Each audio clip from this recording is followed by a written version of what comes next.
Pledge of Allegiance.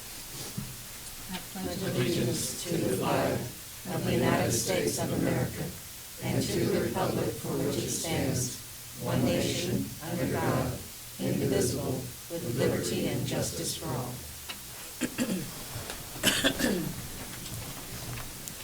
Morning, everyone. Welcome to the Monday, January 25th meeting of the Board of County Commissioners. My name is Shelley Bueller, and I have the privilege and honor of serving as chair of the commission this year, and alongside my colleagues, Commissioner Kevin Cook. Good morning. And Commissioner Bob Archer. Good morning. Good morning. Madam Clerk, the first item, please. First item is item 3, consent agenda. Is there a motion on the consent agenda or any questions? Actually, let me back up. We need to add an item. It is a resolution authorizing the placement and maintenance of certain traffic control devices, and if there are no objections, it would be added as item C1 for Public Works. No objection. Objection? No. The item is added. Now, Madam Clerk, consent agenda? Are there Move to any approve. questions? There's a motion by Commissioner Archer, Second. second by Commissioner Cook. All in favor say aye. Anyone opposed? Motion carries 3-0. Item 4, new business. A, County Clerk, number 1, consider all voucher payments. Madam Chair, this morning we have a voucher report dated January 22nd, 2016.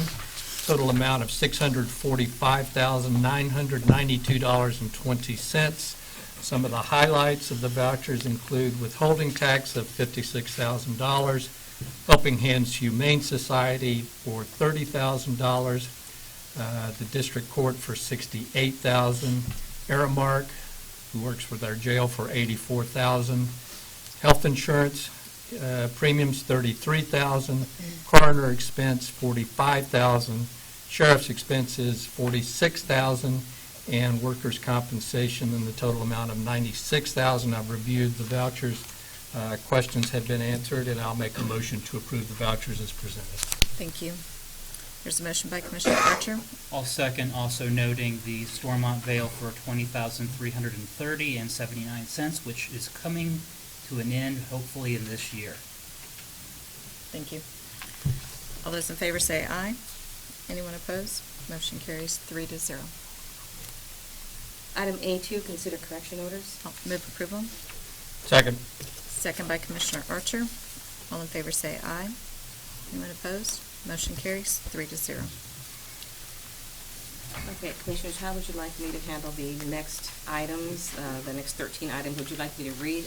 These are all going to be renewals of economic developments that the county has, that they have approved. They're at various stages, but they all are up for renewal.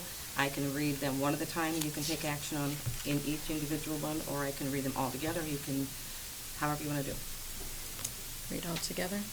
Yes. I would agree. Okay, we'll start with, we're going to be going items 3 through 15. Item A3, consider renewal of tax exemption for Goodyear, edition number 4.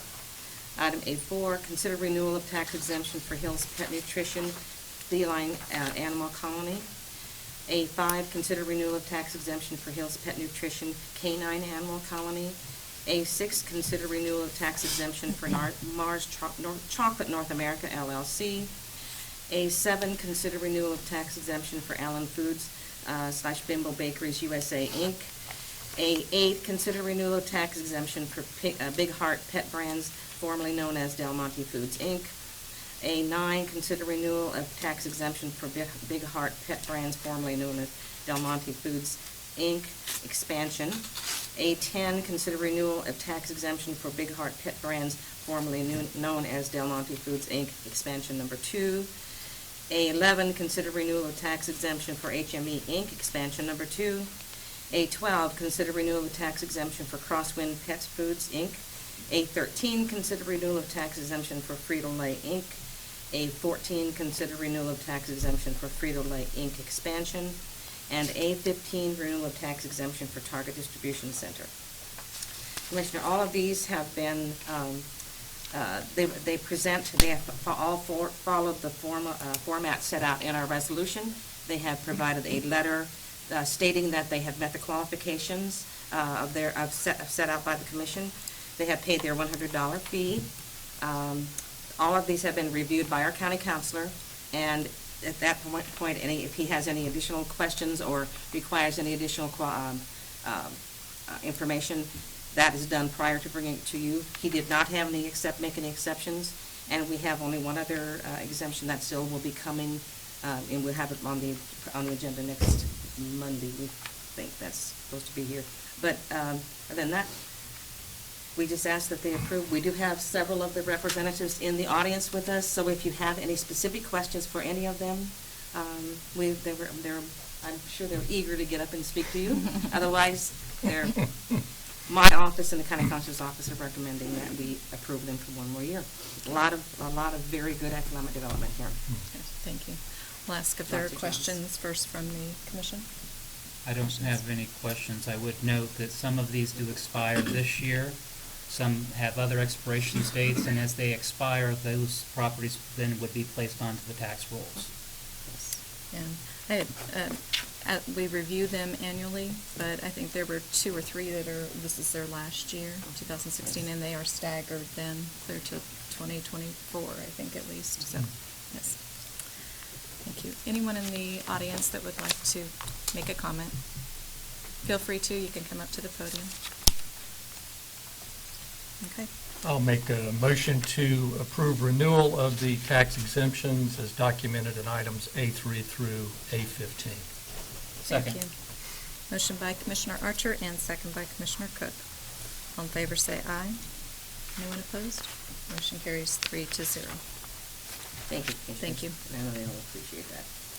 Thanks for being here. Item B, Commission Number 1, reflect that Commissioner Bueller has appointed Mary Thomas to the Expo Center Advisory Board representing the 1st Commission District for a 3-year term that expires December 31st, 2018. Thank you, and just let the record reflect my appointment of Mary Thomas and appreciate her willingness to serve. Next item, please. Next item is item C1, Public Works Solid Waste. Consider resolution authorizing the placement and maintenance of certain traffic control devices. Good morning, Commissioners. Tom Black, Public Works and Solid Waste. This is the Public Works item, and I appreciate your willingness to add this to agenda. I had intended it to be on Thursday's meeting, and I did not remember. Apparently, we do not have a meeting on Thursday, and this is time sensitive. Essentially, what this request is there is a designers showcase event that will be occurring this spring, and beginning on Friday is when it initially starts, and portions of the event are taking place out in the Sherwood Improvement District area. So the Sherwood Improvement District Board has requested that they be allowed to put some temporary no parking signs up on a couple of their streets during this event to help control traffic during that period.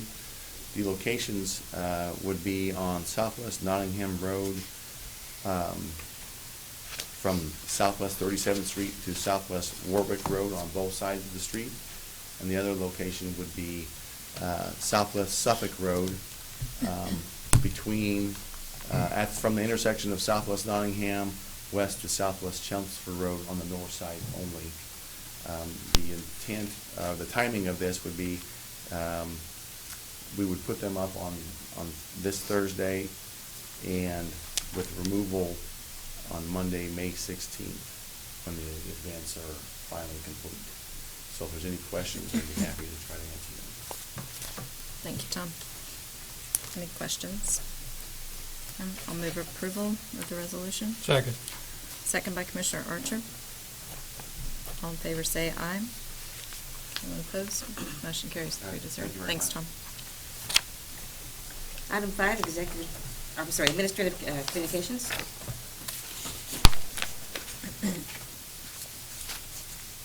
Good morning, Commissioners. Rich Eckert, Shawnee County.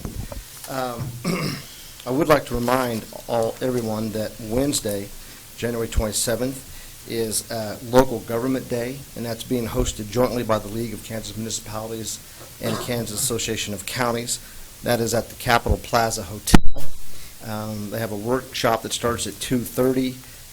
Presentations by legislative leadership starts at 4.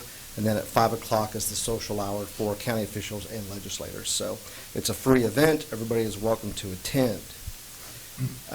So far, legislatively, the big issue for counties and cities has actually been the tax lid, the new tax lid bill. And that's 316, and it does two things. It moves the effective date up to July 1 of 2016, and it removes about half of the exemptions that the bill last year that was passed had in it. So we'll continue to analyze that, and I'll get a report about those exemptions. See, I actually have them in front of me, but my iPad is now messing up just a little bit. The meeting was referred to the Committee on Assessment and Taxation on January 20th. As of right now, it does not have a date. Of course, now it's not going to cooperate with me. Another, I do want to talk about two bills that are of interest to me. And the first one is a bill concerning our sanctuary status. As you know, we've been labeled a sanctuary county, and I think that's somewhat unfair. And I think this bill actually shows that I don't think we should be considered one. The bill itself says that we have to cooperate to the full extent with law enforcement. In other words, we can't hold information about the people that we have in our jail. We cannot have a policy that says that our folks at the jail cannot communicate with law enforcement. We don't do that. We fully and freely communicate with law enforcement if they have any questions about the people or their status in our jail. And it does say that we have to cooperate to the fullest extent allowed by federal law. And that's my position. That's what we do. So you might hear about that bill, but I don't think that it actually changes anything for us. And it doesn't apply now, but it could in the future. If a county commission decided that it wanted to expand the number of districts, in other words, if we wanted to go from 3 to 5 or 7, the way it is now is that once the voters approve it, the governor picks those new commissioners. And there was a little bit of a row with Saline County and how that happened last year when they expanded theirs.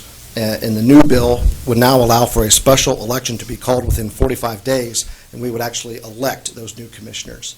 So other than that, not a whole lot has been happening yet, but I do plan to come up here on Thursdays from now on and give you an update on this. I will say, back to the tax lid bill, there has been a bill introduced that would repeal it. That's House Bill 2493, and we are just hoping to get a hearing on that, because at this point in time, there's never been a hearing on the tax lid. No one has ever heard what the cities and the counties have to say about that. So the hope is with House Bill 2493, at least we can have a hearing so they can hear our story. So with that, if you have any questions, I'll be glad to answer them. Thank you, Rich. Other questions at this time? Rich, there was a draft letter that KAC had put out, I believe, and is that something that you might place on the agenda for Monday for consideration from? Sure, absolutely. The KAC did put out a two-page letter concerning the tax lid and would like to get our position on it, all the cities and the counties. It's a joint letter, so I will put that on the commission agenda for next week. For Monday, okay. Thank you. Anyone else?